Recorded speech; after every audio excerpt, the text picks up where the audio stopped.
Oi, pessoal, estamos aqui novamente na Expo Revestir para mais um episódio do podcast. E hoje é com o querido Fernando Mungioli, publisher da revista Projeto. É uma honra ter você aqui, muito obrigada. Obrigado por ter você, conseguido ver. E, Fernando, a gente queria ver do seu ponto de vista, a gente tem entrevistado essa semana muitas pessoas, arquitetos, paisagistas e tal, eu queria entender do seu ponto de vista, como você tem visto a mudança no morar. Tá, legal. Se apresenta. Bom, primeiro me apresento, sou Fernando Mungioli, sou publisher da revista Projeto. A revista Projeto é uma revista de arquitetura feita para arquitetos, por arquitetos. E já tem 48 anos no mercado, então a gente acompanhou muito a história. Queria agradecer aí o convite da Lepre, né, para estar aqui falando. E é isso, acho que a gente acompanhou muito a história dessa evolução do morar, né? E eu acho que a grande última revolução que a gente teve no morar foi a virada que a gente, infelizmente, teve que passar, que foi a pandemia, né? Eu acho que a gente percebe nos projetos de arquitetura atuais, até na demanda atual, né, de projetos de arquitetura, algumas diferenças importantes dentro do lar, né? A gente tinha aquela ideia, eu diria até uma má prática de achar que a casa é o dormitório, que a casa é o lugar de você chegar para descansar e dormir e não viver. E isso mudou bastante com a pandemia, porque as pessoas foram obrigadas, né, a entender e a conviver e a estar dentro da sua casa e a entender o que é viver dentro do lar, né? Então a gente foi percebendo... que é possível e é gostoso. Total, né? Sim, esse é o sentido do lar, né? É o sentido do lar docilar, pô. Você tá na tua casa, no seu refúgio.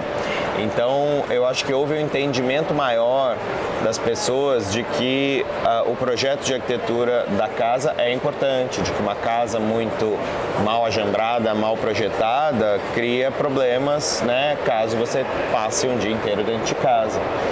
Então eu acho que essa mudança foi muito benéfica, obviamente, assim, mas que trouxe algumas nuances interessantes que vão além do home office, né? Além de você ter um espaço para trabalhar dentro de casa e que seja possível trabalhar dentro de casa, Sim. que não esteja, né, totalmente no meio da confusão do dia a dia. Na sala, na cozinha. Né? A gente já vinha, né, que eu acho que é uma coisa bem brasileira, assim, o lance da cozinha, né? Então, quando você chega e vê, não, a cozinha é o lugar de encontro. Às vezes o pessoal fica de pé numa cozinha conversando e não fica na sala. E aí já vinha com essa tendência da cozinha integrada, etc. Eu acho que isso se acentuou bastante nos projetos. Praticamente você não vê mais projetos de arquitetura de nível, de bons projetos de arquitetura em que a cozinha esteja totalmente isolada. Então tem lá, né, essa coisa que eu não gosto muito do termo, que chamam de espaço gourmet e tal. Não é disso que eu tô falando. Por que você não gosta? Depois eu quero saber. Porque eu acho que são os modismos, né? Tá.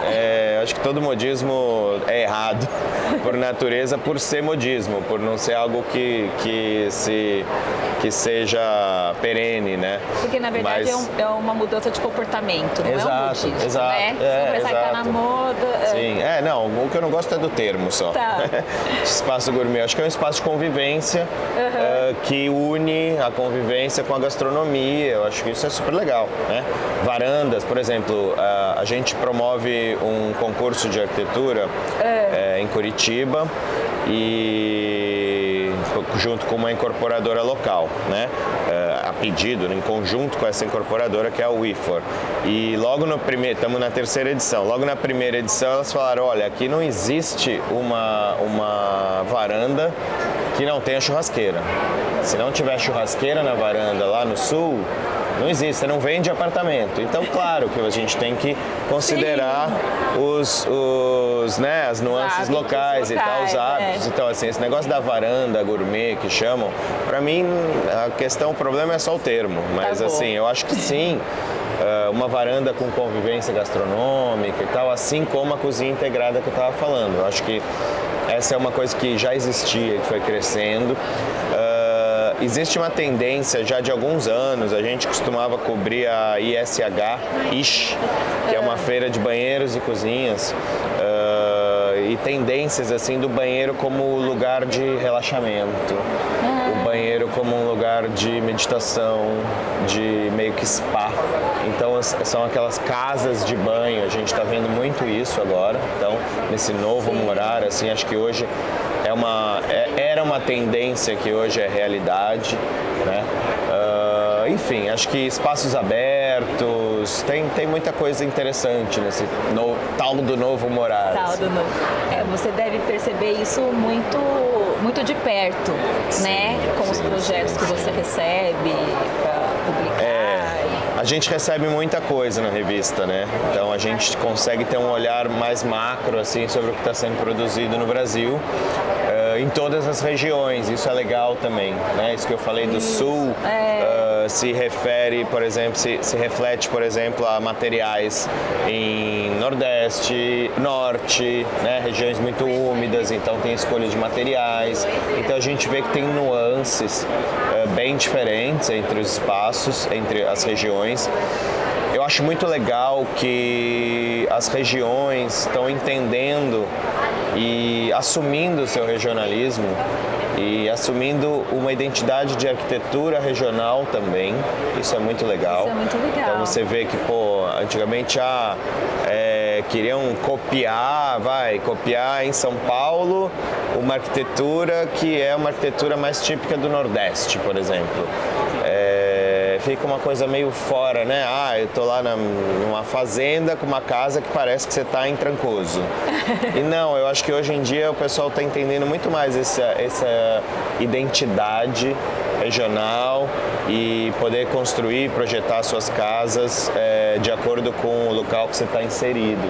E aí até um gancho que me surgiu agora, que tem muito a ver com essa sua pergunta, com esse tema do novo morar, também, que é a questão dos materiais locais, uso de materiais locais, uso de... Estão sendo mais valorizados. Sim, estão sendo mais valorizados. Eu acho que essa coisa do tipo, eu construí minha casa e eu mandei importar um vidro não sei da onde e tal, isso está um pouco em desuso. Eu acho que as pessoas estão buscando uma questão de sustentabilidade, ESG, né? Algo que a gente não pode nunca deixar de lado. Eu estou percebendo bastante que a gente cada vez mais está vendo casas que estão sendo construídas com taipa, por exemplo, com a própria, com a própria terra da região. Que assim, a gente tem um exemplo agora numa edição recente de ESG, que a gente fez uma edição inteira de ESG na revista Projeto, em que tem um projeto do Super Limão, e que os próprios tijolos foram feitos com a terra que foi movimentada ali no local. O Lula me contou. É a casa dele, da Maíra. É a casa dele, ele tá super deslumbrado. Esse é um exemplo fantástico, assim, do tipo, o que a gente pode fazer para minimizar o transporte de materiais e tal. Então, fazer o mais racional possível e o mais dentro do próprio terreno, né? O que a gente tem aqui, o que a gente pode usar? Existem pedras que vão ser movimentadas, tá bom, a gente vai só movimentar essa pedra ou a gente vai utilizar essa pedra para alguma coisa? Então isso eu acho que é uma tendência importante, assim, que eu espero que hoje já é realidade, eu espero que seja realidade por muito tempo. Eu também. Eu mesma, no interior, a gente tem uma casa e a sala de estar era a sala de visitas. A gente nunca sentava lá na sala de visitas, entende? A gente ficava assistindo televisão na sala pequena ali, escura. Aí agora eu disse, gente, por quê? Foi na pandemia isso também. Por que vão ficar todo mundo fora, que cada um quer um canal, né? Às vezes. Eu quero assistir um filme, o outro quer outro. Aí eu disse, não, vamos colocar a televisão na sala de estar e ela vai ser uma sala usada, porque não tem E você falou um negócio legal também, né? Que eu acho que a pandemia trouxe muito esse senso de convivência, né? Porque a gente tinha muito aqueles exemplos assim eu tenho uma filha adolescente, aquela coisa do adolescente que chega em casa e se tranca no quarto, o casal, enfim, as pessoas que chegam em casa, os pais e mães que chegam cansados do trabalho e entram, por exemplo, numa sala de TV. Sim. E não tem essa coisa da convivência. Eu acho que a arquitetura está refletindo isso, com essa coisa mais dos espaços abertos, né, dessa integração, voltando, né, a própria coisa da cozinha, que não é uma novidade, mas que se tornou algo muito mais palatável, assim, né, de estar lá, sei lá, eu adoro cozinhar, então eu tô lá cozinhando, mas tô lá conversando com o pessoal que tá na sala, então tem essa integração, acho bem legal. Muito legal. E eu queria saber de você como que a parte de biofilia e a parte dos materiais são importantes nesse momento, principalmente dos materiais naturais, como os nossos produtos, né? Feito de argila natural, madeira, pedras naturais, assim. Como é que você tem visto isso? Olha, bom, eu enxergo com os melhores olhos possíveis porque é do meu, eu faço gosto. Você gosta. Mas eu acho que assim, é muito legal a gente estar aqui na Lepre falando sobre isso, né? Porque tem a ver com isso que eu falei desse resgate da casa como refúgio. E a casa como refúgio traz também uma ideia de conexão ancestral, conexão com o que vinha sendo feito, conexão com materiais que nos trazem uma ligação emocional, né? Então a gente vê o piso de caquinho, típico de São Paulo, sendo hype hoje em dia, maravilhoso. Os pisos de taco também, né? A gente, teve épocas que você chegava num imóvel para alugar, para comprar, e ele tava lá todo acarpetado, todo revestido. Aí quando você tirava aquilo, gente, tem um tesouro lá embaixo, que é um taco maravilhoso, muito super tempo bem. Foi desvalorizado, né? Exato. Eu acho que isso está sendo valorizado. A questão dos produtos mais artesanais, né, como da Lepre, a gente está aqui, não vai dar para vocês verem agora, acho, mas estamos aqui do lado de um filtro de quando? De mil e bolinha. Mais ou menos de 1920. Pois então, um filtro de barro, esse uso de barro, terra, taipa, dos materiais naturais, eu acho que veio não, né? Voltou para ficar mesmo, sabe? O uso, né? A gente tem aqui mesmo, gente. Visitem esse stand que tá maravilhoso. Tem um cobogó maravilhoso, né? Tem os produtos não só da Lepre, claro. Eu tô falando em linhas gerais, né? Uso da madeira real, né? A gente tá aqui na feira Expo Revestir. A gente vem de um processo de que 15 anos atrás o pessoal estava produzindo porcelanato que imita madeira. Exato. E tava todo mundo achando ótimo. Todo mundo achando legal. Todo mundo mais ou menos. Mas tinha bastante gente achando isso legal. Então não, gente. Madeira é madeira, né? Até falando de porcelanato, que é os grandes vedetes aqui dessa feira, né? São os criadores da feira. Eu venho falando sobre isso, né? A gente tem bastante contato, a gente tem bons parceiros nessa área. A gente vem falando muito sobre isso, sobre o quanto as indústrias entenderam que é legal buscar uma excelência em design, chamar bons designers, chamar bons arquitetos para pensar o produto, ao invés de fazer um produto que imita outro, né? Pedra natural é pedra natural, madeira é madeira, grama é grama, gente. A gente chegou a ver porcelanato que imitava grama. No Brasil ainda, imagina. Pois é. Se fosse num país, Polo Norte. E hoje você vê linhas maravilhosas, né, de cerâmica e de porcelanato, que estão mais ligadas em fazer uma criação de um revestimento único do que copiar qualquer tipo, né, do que emular qualquer tipo de outro material. Então eu acho que essa é uma coisa, as coisas estão entrando no seu lugar. O que é natural é natural, o que é barro é barro, o que é argila é argila, o que é cerâmica é porcelanato é porcelanato. Eu acho que isso é bem importante. Todos os os materiais têm as suas qualidades e seus usos. Exato, né? tudo tem seu Nada uso, é melhor, claro. Depende do projeto que o arquiteto está fazendo, Projeto do cliente. da região, isso Da que a gente região. falou também, às vezes está numa região super úmida, tem produtos naturais, por exemplo, que não vão funcionar porque vão precisar de uma manutenção muito grande, né? Então, assim, acho que tudo tem a ver com o local e esse é o papel da arquitetura, né? Investigar a fundo, investigar, entender o local, entender a insolação, entender a umidade, para entender que tipo de material que vai especificar, né? Eu acho que isso é muito legal. E você me perguntou também de biofilia, eu acho que a biofilia vem nessa mesma toada, assim, né? Eu acho que... Você está vendo mais dentro dos apartamentos? Isso, estamos trazendo para dentro da casa a vegetação, que é super importante, e também aprendendo, né? A gente tem aí grandes exemplos, vou citar um só, que é o papa da história aí, que é o Marko Brajovic, que busca na natureza exemplos para criar estruturas, por exemplo, né? De arquitetura.